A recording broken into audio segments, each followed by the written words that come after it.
अस्सलाम वालेकुम। आज की हमारी वीडियो है हेल्पिंग वर्ब के बारे में। इससे पहले हम वर्ब को डिफाइन कर चुके हैं कि वर्ब जो है वो एक्शन वर्ड होता है, यानी हर वो लफ्ज जिससे हमारा कोई एक्शन जाहिर होता है वो हमारा वर्ब होता है। इसके बाद एक और जो इम्पोर्टेंट चीज़ है इसमें वो है helping verb. Helping verb English में या इंग्लिश सेंटेंस मेकिंग में बहुत ही इम्पोर्टेंट होते हैं।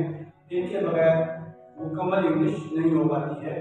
तो आज हम डिस्कस करेंगे हेल्पिंग वर्ब्स को।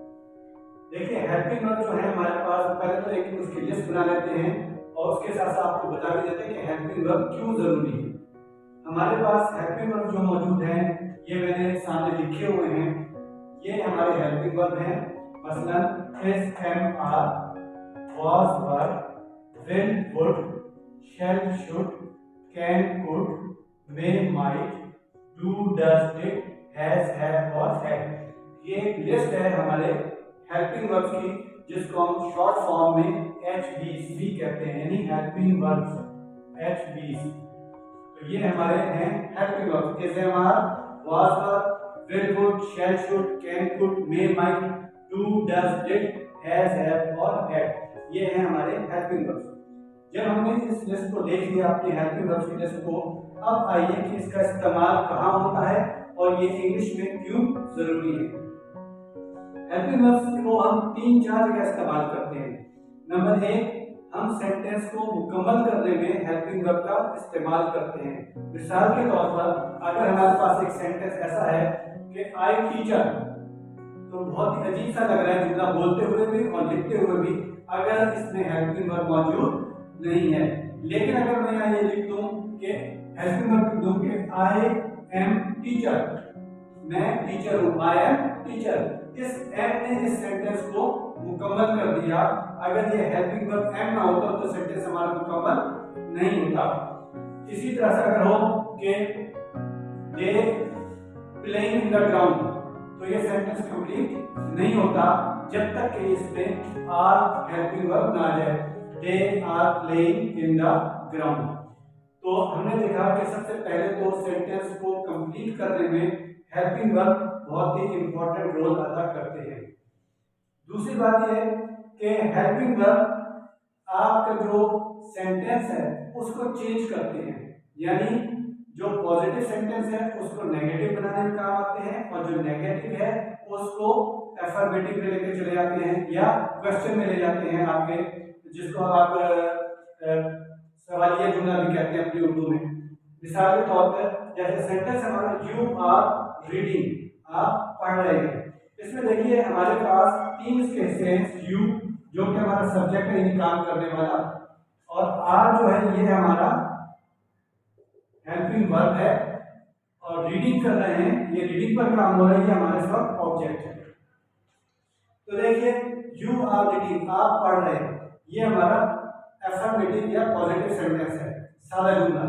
अगर हम इसको नेगेटिव में लाना चाहें, इनकारी जुमला बनाना चाहेंगे, तो हम क्या करेंगे, हमने ना सब्जेक्ट को छेड़ना है ना ही ऑब्जेक्ट को छेड़ना है, या ना ही मेन वर्ब भी कहलाता है, जैसे रीडिंग इस प्रकार जो काम हो रहा है, हमने सिर्फ जो हेल्पिंग वर्ब है उसके बाद नॉट लगा देना होता है। यू आर नॉट रीडिंग, आप नहीं पढ़ रहे हैं। आपका इसमें देखिए कि जो सब्जेक्ट है वो भी वही रहा, आपका जो मेन वर्ब है या जो ऑब्जेक्ट के तौर पर इस्तेमाल हो रहा है वो भी वही रहा, सिर्फ आपने हेल्पिंग वर्ब के बाद नॉट लगाना होता है। फिर जो आप इस जुमले को जब सवाली जुमले में लेकर आते हैं या इंटरोगेटिव सेंटेंस में लेकर आते हैं, तो आप क्या करते हैं कि जो हेल्पिंग वर्ब है आपके पास उसको सेंटेंस के शुरू में ले आते हैं और आखिर में क्वेश्चन मार्क लगा देते हैं। अब ये क्या हो जाएगा, आर यू रीडिंग। देखिए यू आर रीडिंग था, हमने क्या किया, सिर्फ हेल्पिंग वर्ब जो है आर, इसको उठा के सेंटेंस के शुरू में लिख दिया और बाकी सेंटेंस वैसे रहा, आर यू रीडिंग, और आखिर में हमने क्वेश्चन मार्क लगा दिया इसमें, तो ये हमारा सवालिया बन गया।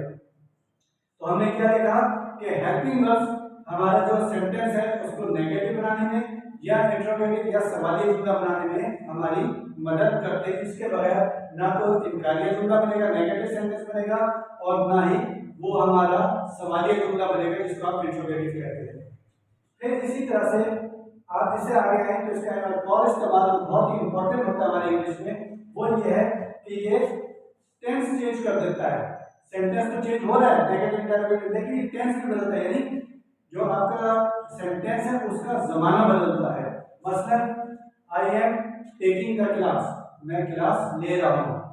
अब मैंने कह दिया कि मैं क्लास ले रहा था, तो आपने सब्जेक्ट वर्ब और ऑब्जेक्ट को टच नहीं किया, सिर्फ हेल्पिंग वर्ब एम ये किससे बदल गया, वाज में बदल गया कि I was taking the class, मैं क्लास ले रहा था। देखिए जो हमारा सेंटेंस है उसके तीन हिस्से हैं ना, ये हमारा सब्जेक्ट है, मैं काम कर रहा हूँ, जो काम करता है वो सब्जेक्ट होता है, और ये हमारा एम जो है ये हमारा हेल्पिंग वर्ब है। टेकिंग ले रहा हूँ क्लास, तो क्लास लेना, जो टेकिंग ये हमारा वर्ब है, और क्या ले रहा हूँ, क्लास ले रहा हूँ, मैं पढ़ा रहा हूँ, तो क्लास जो ये हमारा ऑब्जेक्ट है। यानी जो काम करने वाले वो सब्जेक्ट होता है, जो काम हो रहा होता है वो हमारा वर्ब होता है, और जिस पर काम किया जाए वो हमारा ऑब्जेक्ट होता है। अब आप ये देखिए कि हमारे पास sentence I am taking the class, मैं क्लास ले रहा हूँ। अब जब हम इसको पास्ट टेंस में तब्दील करेंगे तो ना तो इसका ये सब्जेक्ट चेंज होगा, ये अपनी जगह एज इट इज रहेगा, इसका वर्ब भी बिल्कुल इसी तरह से रहेगा, इसमें भी कोई तब्दीली नहीं आएगी, इसका जो ऑब्जेक्ट है द क्लास ये भी अपनी जगह इसी तरह से रहेगा, सिर्फ आपका जो हेल्पिंग वर्ब है एम ये बदल जाएगा वाज में, और आप पास्ट टेंस में चले जाएंगे। तो हमने क्या देखा कि एक हेल्पिंग वर्ब ने प्रेजेंट कंटिन्यूअस को पास्ट में बदल दिया, मौजूदा जमाने से हम उसको माजी के जमाने में ले गए, सिर्फ किसकी मदद से, हेल्पिंग वर्ब की मदद से।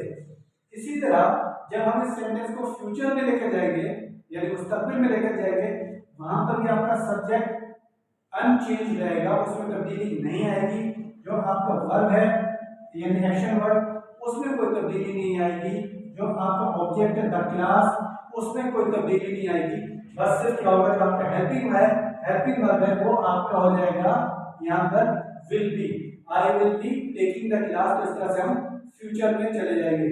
इसमें आपने देखा कि यहाँ देखिए कि ये सब्जेक्ट तीनों सेंटेंस का एक ही है, तीनों टेंस का, प्रेजेंट पास्ट और फ्यूचर का, वर्ब भी वही रहा सेम अनचेंज है, ऑब्जेक्ट में भी कोई तब्दीली नहीं आई, सिर्फ यहाँ पर एम है, पास्ट में एम की जगह वाज आ गया, और फ्यूचर में विल बी आ गया वाज की जगह। तो हमने देखा कि जो हेल्पिंग वर्ब है ये किसी भी जो सेंटेंस है उसका टेंस या जमाना बदलते हैं, तो ये बहुत ज्यादा इंपॉर्टेंट है हमारे लिए इंग्लिश ट्रांसलेशन के लिए। एक मतलब आप फिर रिवाइज कर रहा हूँ, ये जो आपके हेल्पिंग वर्ब हैं ये इसी तरतीब से आपने लिखने भी हैं और याद भी करने हैं। Is am are, was were, will would, shall should, can could, may might, do does did, has had and had. Next video में इंशाल्लाह ताला हम एडजेक्टिव पर बात करेंगे। Thank you.